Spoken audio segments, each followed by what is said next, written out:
Boa noite, a graça e a paz do nosso Senhor Jesus Cristo, amém? Queridos, vamos dar continuidade na exposição da carta de Tiago. E hoje vamos considerar, eu queria que os irmãos abrissem a palavra do Senhor, no versículos 6 a 8, vamos considerar os versículos 6 a 8 do capítulo 3. Tiago, capítulo 3, versículos de 6 a 8.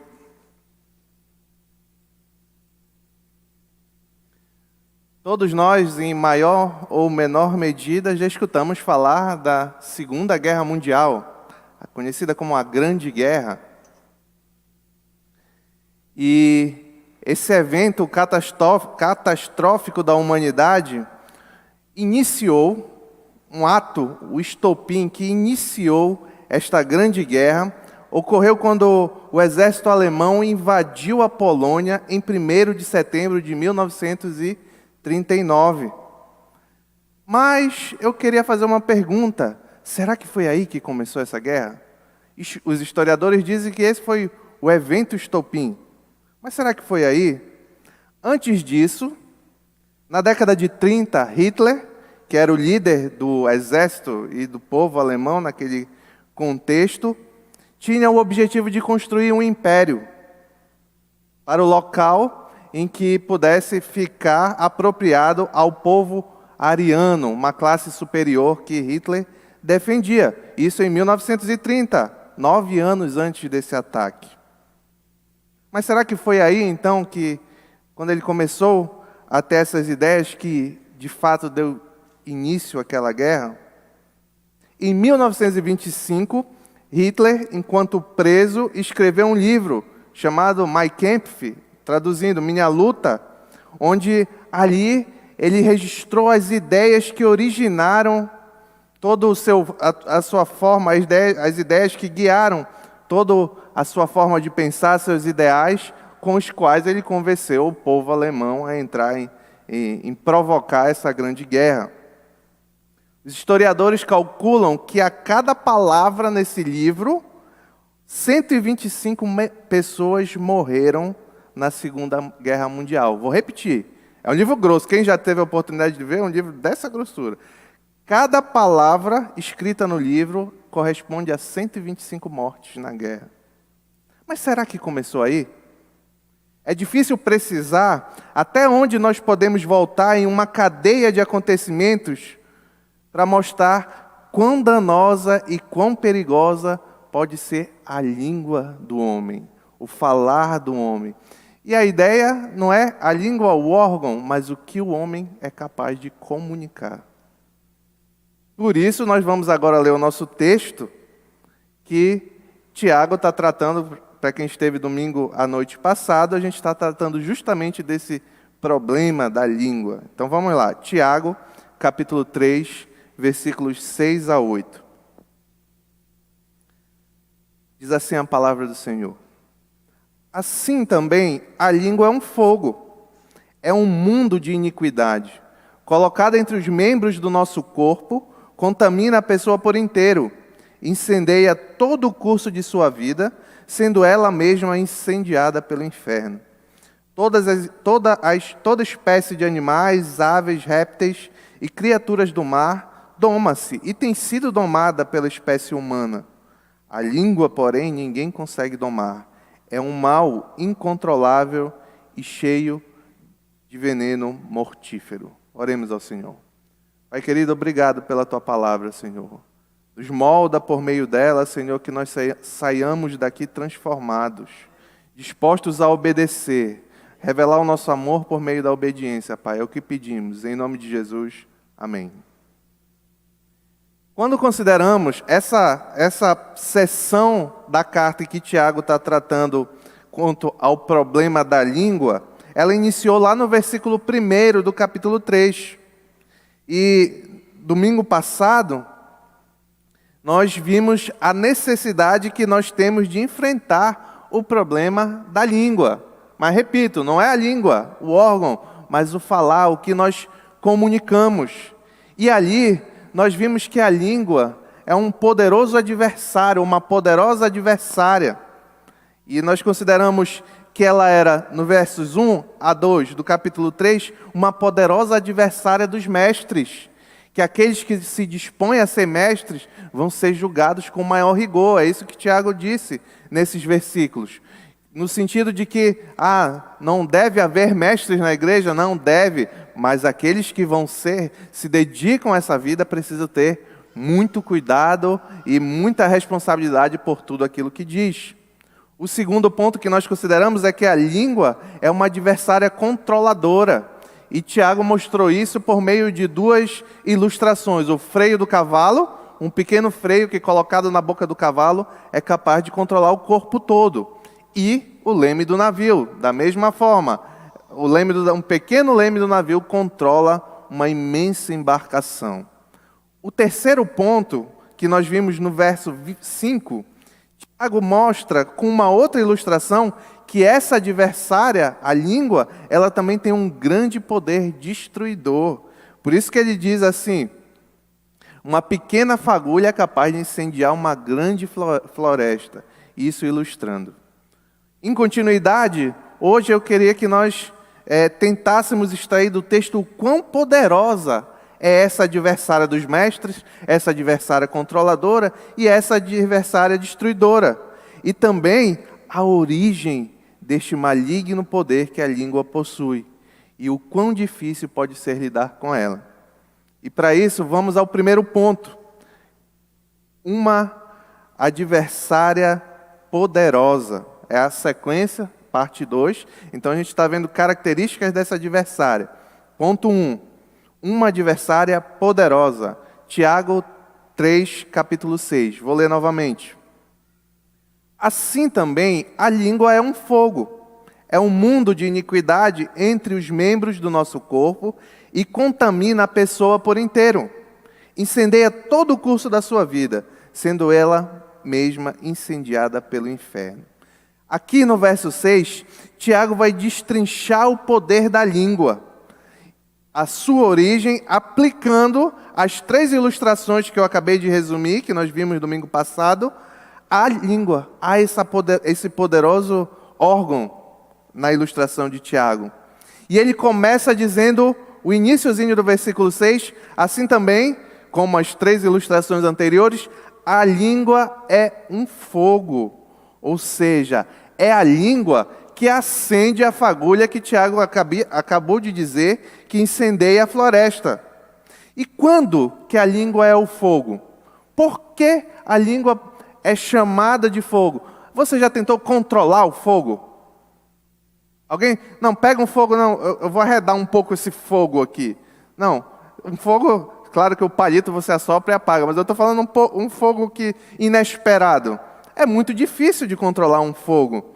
E isso que Tiago está dizendo quando ele diz que a língua é o fogo, porque é algo de difícil controle e quando fora de controle, assim como o navio sem leme, ela é capaz de destruir tudo o que encontra no seu caminho. Provérbios 16, capítulo 16, versículo 27, ilustra isso aqui claramente. O homem sem caráter maquina o mal. Como que ele maquina o mal? Olha a sequência. Suas palavras, ou eu parafraseando agora, sua língua, aquilo que ele fala, aquilo que ele comunica, são um fogo devorador. E isso acontece porque, como o Tiago disse, o homem que controla a língua é o varão perfeito. Nós consideramos domingo aqui passado. E ele não estava dizendo que existe, como o pastor bem disse agora há pouco, que não existe um homem perfeito. Mas nós vimos à luz da carta o que Tiago quis dizer, quem era este homem perfeito. Não é um homem sem pecado, mas é um homem maduro que passa pelas adversidades da vida, perseverando na fé. Então, esse homem é aquele que tem mais sucesso nesse controle. Mas o homem imaturo espiritualmente ou morto espiritualmente, afastado de Deus, que não foi transformado pelo Espírito Santo, ele usa a língua então como um instrumento do mal para o mundo. A língua do crente imaturo, assim como a língua do ímpio, que desconhece o Senhor, ela é usada como um instrumento danoso, um instrumento maligno para o mundo. Por isso que Tiago vai dizer na sequência que a língua é um mundo de iniquidade, ou seja, rica em produzir pecados. Notem a grande relação que o Tiago faz com o capítulo 6, é um paralelismo que o Tiago faz do capítulo 6, do verso 6 com o verso 5.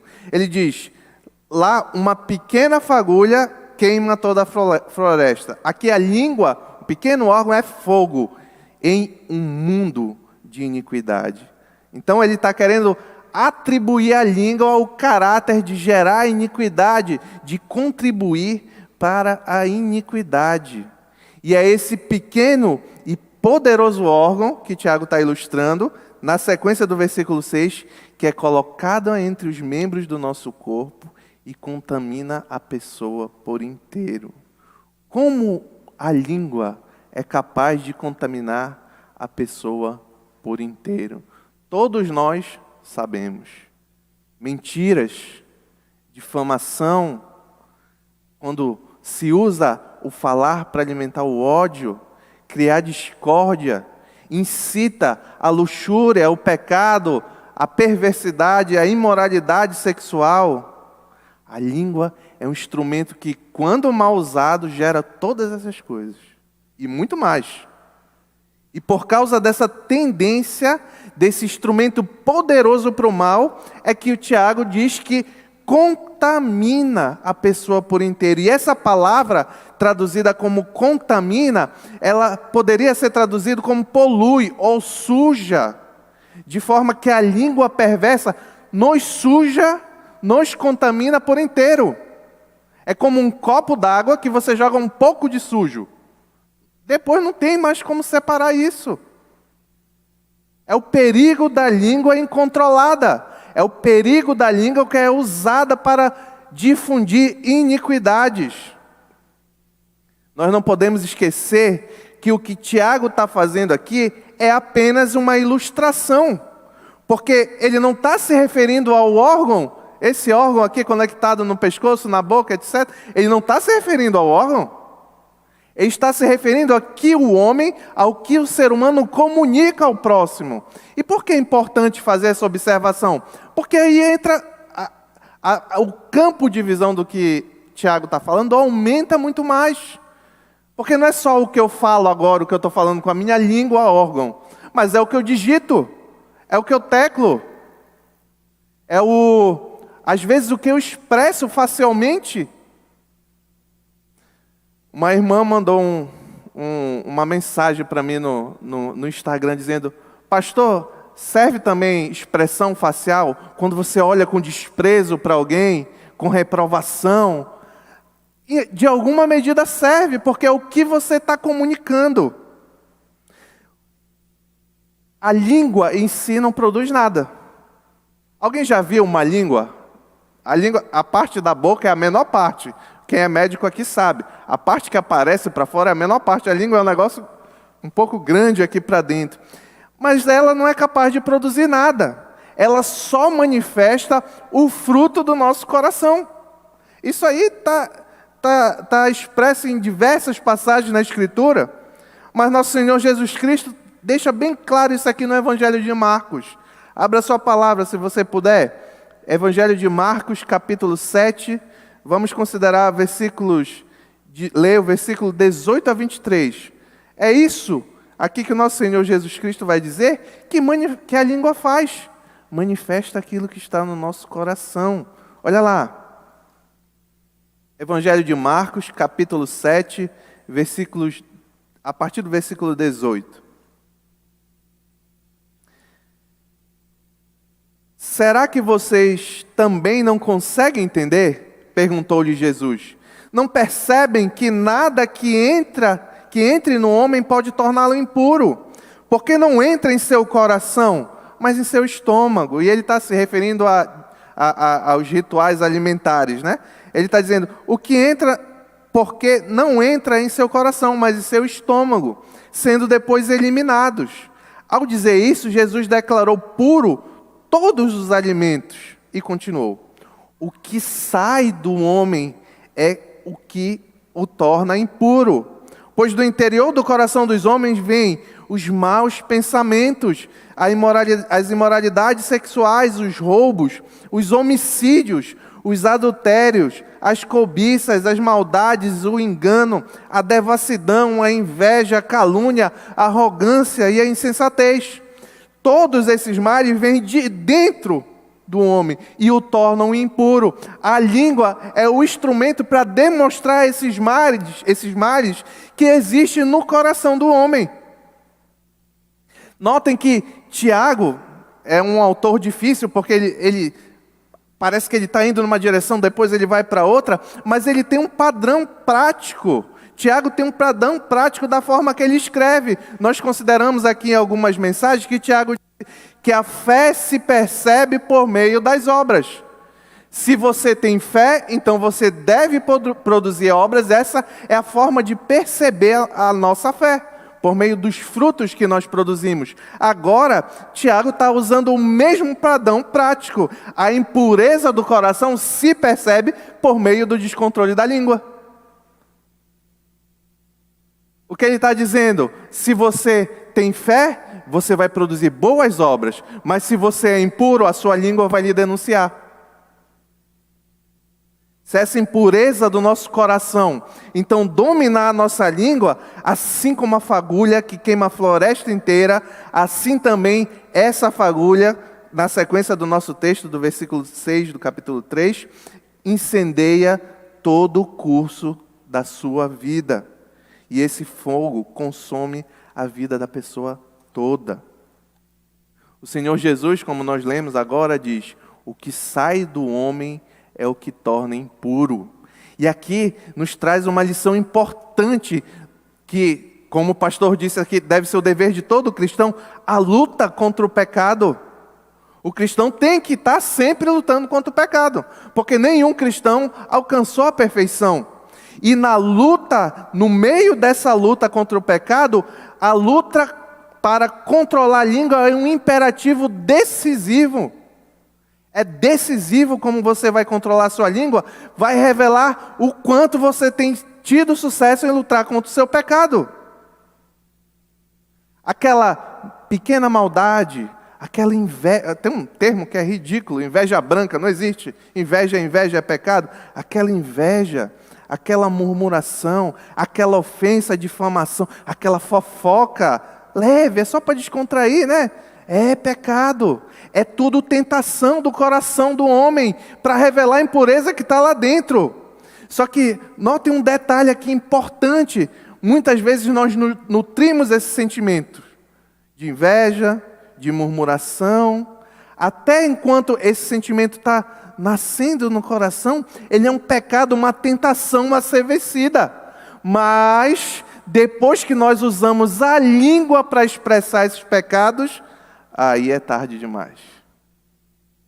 Quantas vezes nós pensamos: será que eu digo isso? Será que eu faço essa fofoca? Será que eu faço esse comentário maldoso? Não vou fazer, mas vai ser tão engraçado. Eu vou fazer porque vai machucar um pouco A, B ou C, mas vai ser legal. Será que eu devo fazer? Aí não, fica aquele negócio e faz. Aí depois se arrepende de ter feito. Comigo já aconteceu inúmeras vezes. Quantas vezes nós dizemos algo e às vezes é logo em seguida. Você acabou de dizer e já se arrependeu. É muito difícil lutar, impossível lutar contra o pecado sem controlar a língua. É muito triste, meus irmãos, quando nós vemos pessoas, e especialmente quando são irmãos da fé, que são conhecidas por esses pecados. Lá vem aquele irmão que é murmurador. Esse irmão está todo o tempo reclamando. Lá vem aquele que é indecente, gosta de fazer uma piadinha sem graça aqui e ali. Lá vem aquela irmã, aquele irmão que é fofoqueiro, gosta de estar falando da vida dos outros. Quem nunca ouviu aquela expressão assim: Olha, irmão, eu não aguento, eu tenho que lhe falar. Ou então, eu vou falar só para ti, mas não conta para ninguém. Se nós nutrimos essas vontades, esses desejos, por exemplo, apenas exemplificativo, mas serve para todos os outros que eu já disse. Imagine que nós estejamos nutrindo um sentimento de inveja. Nasceu em nosso coração a tentação de invejar o próximo. Mas se nós não falarmos para ninguém e lutarmos contra isso, estaremos dando um bom testemunho. Enfrentamos a tentação lutando contra o pecado. Mas, repito, se falar, já era. Quer um exemplo prático disso? Aqui foi um pecado que me incomodou por anos na minha vida. Eu eu era muito desbocado. Falava palavrão. E já frequentava aqui anos a igreja. A minha esposa foi uma grande luta que a minha esposa me ajudou muito. Mas eu falava palavrão. Era no carro, era quando acontecia alguma coisa que eu não gostava, era no meio de uma brincadeira sem graça entre os amigos, eu falava palavrão. E a minha esposa foi me admoestando. Primeiro que ela não fala, nunca falou, nunca vi, não, se já vi, não lembro a minha esposa falar palavrão. E ela, isso é feio, tu não é crente, isso é feio. E aí eu fiquei, o que aconteceu? Aí eu comecei a lutar contra esse pecado. Pela misericórdia e graça do Senhor, já tem anos aí que eu não me lembro do último palavrão dito. Mas é feio quando você vê na boca de cristãos que têm o hábito de falar palavrão, como era na minha. Não é uma coisa legal e divertida de se falar. É aquilo que sai do coração. Nós temos que ser responsáveis pelo que nós dizemos. Jesus Cristo faz lá no Evangelho de Mateus uma séria advertência. Mateus capítulo 12, versículos 34 a 37. E aqui ele está se dirigindo aos fariseus. Ele diz assim: raça de víboras, como podem vocês que são maus dizer coisas boas? Pois a boca fala do que o coração está cheio. Se nós temos andado, caminhando, falando palavrões, como eu já fiz muitas vezes, se temos andado falando das nossas invejas, fofocando, murmurando, reclamando, é disso que o nosso coração está cheio. Não sou eu que estou dizendo, foi Jesus Cristo. O homem bom, versículo 35, o homem bom do seu bom tesouro tira coisas boas, e o homem mau do seu mau tesouro tira coisas más. Mas eu lhes digo que no dia do juízo os homens haverão de dar conta de toda palavra inútil que tiverem falado. Que advertência contra a língua. Ele não está dizendo aqui que só os descrentes. Ele está dizendo que no dia do juízo os homens haverão de dar conta de toda palavra que tiverem falado, pois por suas palavras serão absolvidos, e por suas palavras serão condenados. Então o cristão, ele não pode, o cristão não vai ser condenado, não fique com essa dúvida. O verdadeiro cristão que mostra a sua fé por meio das obras, ele não vai ser condenado. Mas isso revela também que o verdadeiro cristão, ele vai começar mais cedo ou mais tarde a tirar coisas boas do coração. Do tesouro dele vai sair coisas boas. Não vai ficar a vida inteira, eu sou cristão, mas só sai imundície da minha boca e eu vou morrer e vou para o céu.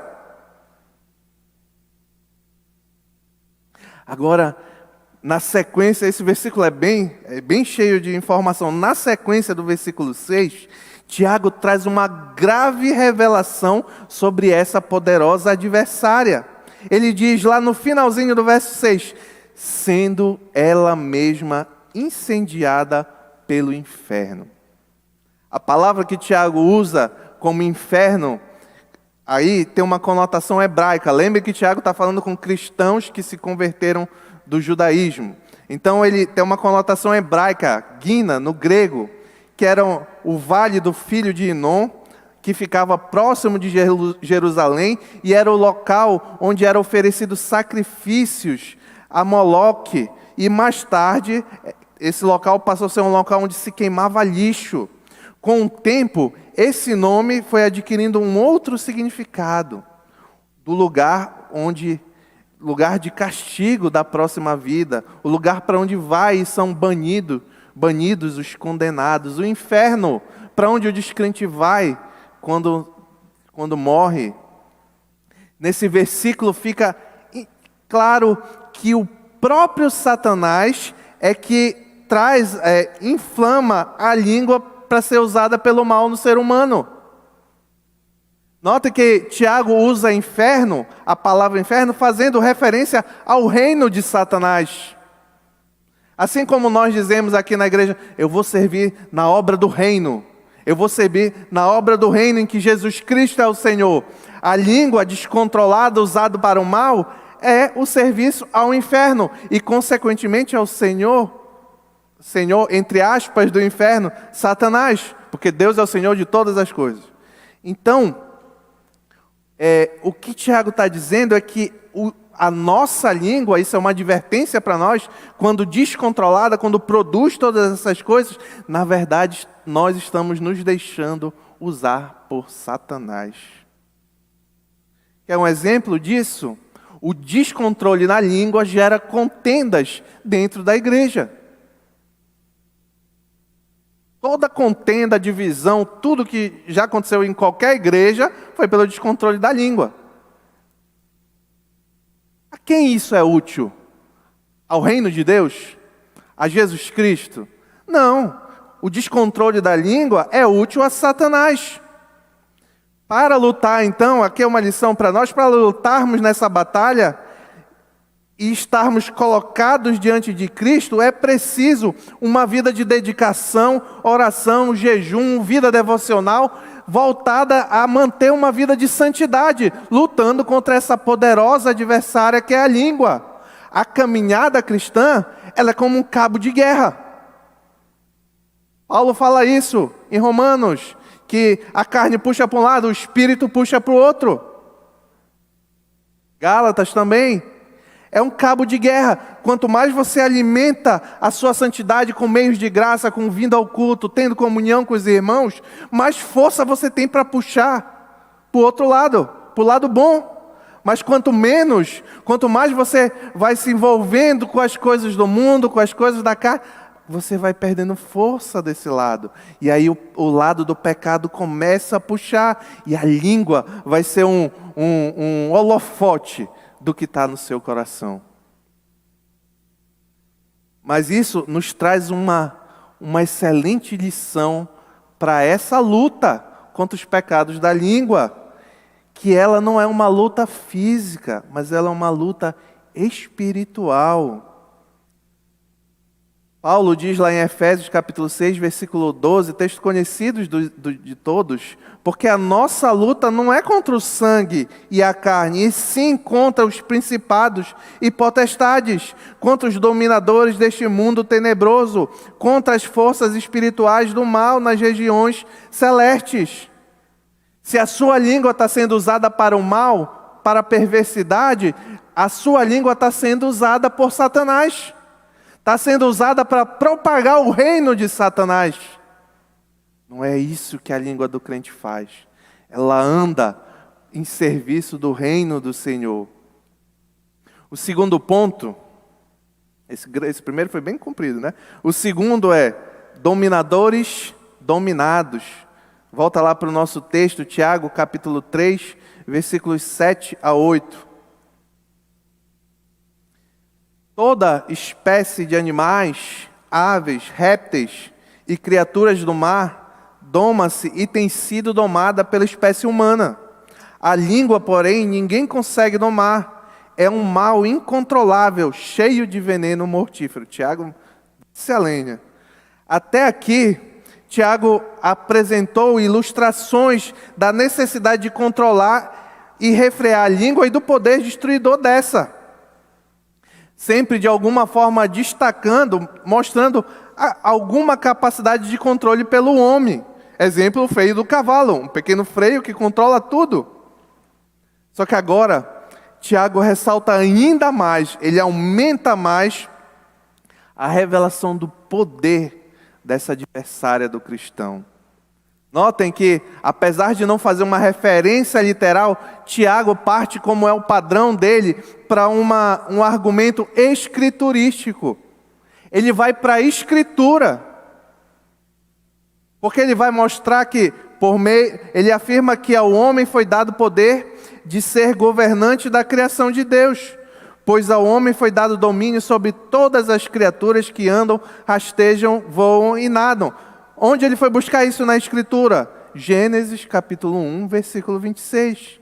Então disse Deus: façamos o homem à nossa imagem, conforme a nossa semelhança. E está aqui. Domine ele sobre os peixes do mar, sobre as aves do céu, sobre os grandes animais de toda a terra e sobre todos os pequenos animais que se movem rente ao chão. Salmo 8, versículo 6 a 8, vai destacar isso de novo. Tiago certamente tinha em mente esses textos quando falou esse versículo 7 e 8. Aqui no Salmo 8, 6 a 8 diz: Tu fizeste dominar o homem sobre as obras das tuas mãos, sobre os seus pés tudo pusestes, todos os rebanhos e manadas e até os animais selvagens, as aves do céu, os peixes do mar e tudo que percorre as veredas dos mares. Ao recorrer a esse texto, Tiago mostra que o ser humano é capaz de dominar muitas coisas. E domina até hoje. Os animais não são usados e dominados para nossa alimentação. Não existe zoológico, circo, etc., que o animal animais domésticos que são treinados a fazer a vontade do homem. Não existe animais que servem para trabalho. É claro que existe, e não se deixe enganar, isso não é pecado não. É uma falácia dizer que é pecado matar um animal para comer. Deus deu o animal ao homem para que ele pudesse se alimentar. Então, sobre isso, Deus colocou o homem de uma natureza que o torna um hábil e capaz dominador de criaturas. Porém, aí esse porém é que nos quebra. Versículo 8, parte A. A língua, porém, ninguém consegue domar. É um mal incontrolável. A capacidade do ser humano de controlar animais e a criação não se aplica à própria língua. Honestamente, todos nós temos que reconhecer essa verdade. A queda, o pecado nos levou o poder de domínio desse pequeno órgão do corpo humano. Em maior ou em menor proporção, apesar daqueles que não são nós, que cremos verdadeiramente em Cristo Jesus, que não somos mais escravos do pecado, ainda assim a nossa língua por vezes testifica algum pecado. Você pode ser um servo do Senhor, um verdadeiro fiel, que anda em busca uma luta de santidade, mas ainda assim, por isso que o Tiago diz que é incontrolável, ainda assim, por vezes ou outra, a sua língua vai ser instrumento, a minha língua vai ser instrumento de pecado. A nossa natureza humana não tem capacidade nem força, depois do pecado e da queda, para controlar a língua. E quando ela se solta totalmente descontrolada, é um sinal, é como se percebe que tem cheiro de morte, gera morte. Não adianta achar que pode viver uma vida de descontrole no que se diz, no que se fala, no que comunica, e que se morrer vai para o céu. Não, morre definitivamente. A imagem que Tiago usa na parte final do versículo 8 é de uma cobra, ele diz, cheia de veneno mortífero. É uma cobra venenosa, cuja língua descansa e cujas presas estão cheias de veneno mortal. E da mesma forma que a língua pode envenenar, ela é capaz de destruir a mente e o caráter. A língua do ser humano é instável, enganadora, inquieta, está carregada de veneno. Este é um retrato horrendo do pecado. A luta contra o pecado não é brincadeira. O pecado não é brincadeira, meu irmão. O pecado é algo sério, que deve ser lutado, enfrentado de todas as formas. Nosso Senhor Jesus Cristo, não está aqui, mas eu me lembrei agora. Nosso Senhor Jesus Cristo conta que é preferível arrancar um olho, e aí ele não está falando literalmente, não é para arrancar o olho ou arrancar o braço, mas ele diz é preferível arrancar o olho, arrancar o braço do que perder a alma. Ele está querendo demonstrar o caráter, a seriedade que se deve ter na luta contra o pecado. Uma vez, estudando sobre esse texto, o autor que eu não recordo, ele dá um exemplo do celular. Por que o exemplo do celular? Porque muitos, isso aqui todo mundo vai se identificar, muitos, se não a maioria do que nós comunicamos hoje em dia, e muito, ou se não a maioria do que nós pecamos hoje em dia, nós usamos como instrumento o celular. Alguém aqui já pensou em jogar fora o celular? Se, digamos que você venha ser aconselhado com o pastor Raik e diz, pastor, estou com um problema, uma luta contra a pornografia. E o pastor Raik diz assim, joga fora o teu celular. Quem vai jogar? Mas pastor, é um iPhone. Novo, acabei de comprar, pastor. Cara, estou pagando ainda. Dá vontade de rir, mas isso mostra a tristeza do quanto nós temos andado fracos na luta contra o pecado. Jesus Cristo ilustrou com um olho e um braço. Nós não estamos conseguindo largar nem o celular. Quão fácil é ceder e ser dominado. Fazer fofoca, falar mal dos outros, nos vingarmos, humilhar, desvalorizar o outro. Interessante é que a língua também domina o homem quando ele não faz. Quando o homem deve pedir desculpa e não pede. Quando ele deve dar uma palavra de consolo e é omisso. O veneno da língua também é contagioso. Pais, agora uma palavra para os pais. Pais, vocês que têm filho, se o filho de vocês vê vocês constantemente falando palavrão, falando mal dos outros, falando imoralidades sexuais, é contagioso. Em pouco tempo vai estar reproduzindo o mesmo. Maridos, mulheres. É contagioso, é uma doença que se alastra, perigosa. Que se nós não lutarmos para controlar aqueles que podem ser influenciados pela nossa atitude, vão ser contaminados.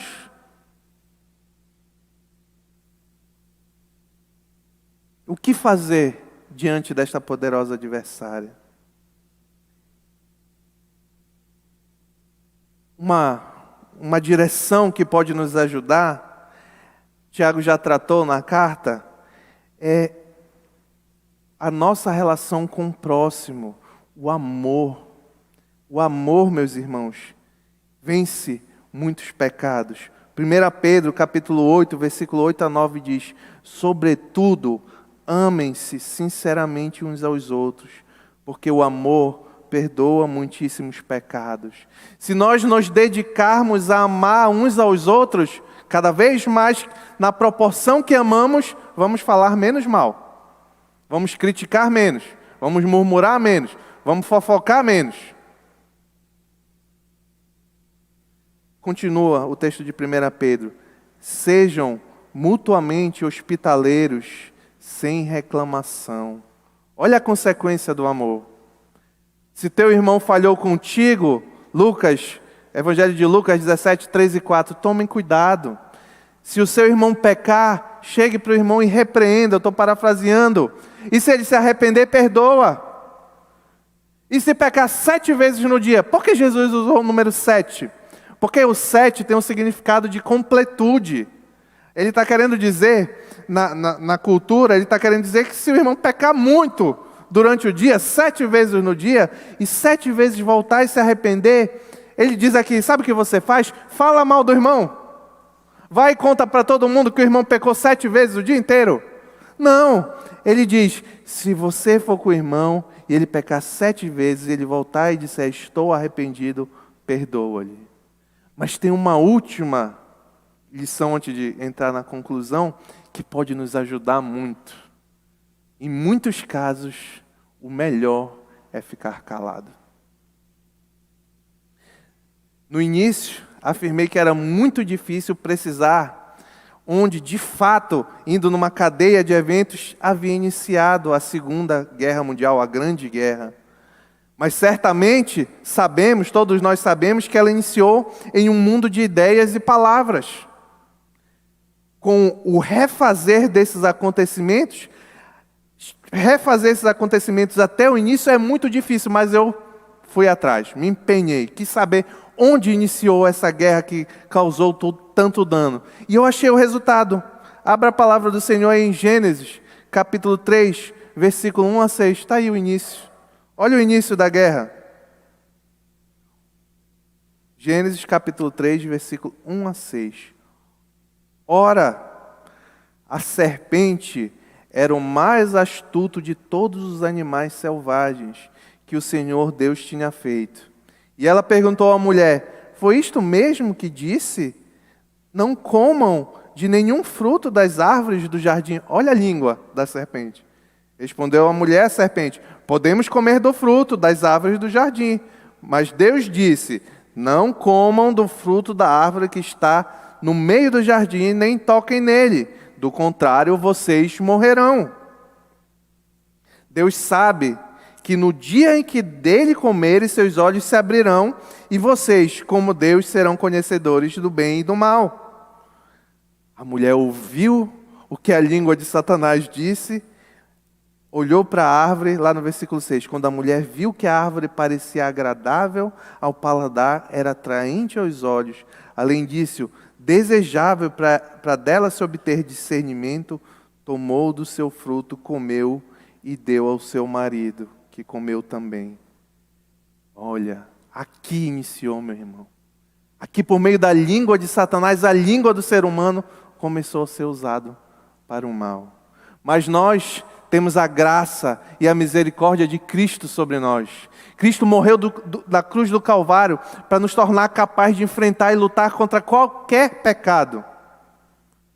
Cabe a nós, como o pastor disse aqui de manhã, empenharmos a nossa determinação, firme determinação, para que a nossa língua seja um instrumento de Jesus Cristo, nosso Salvador e do reino de Deus, e não de Satanás e do inferno. Em nome de Jesus, amém.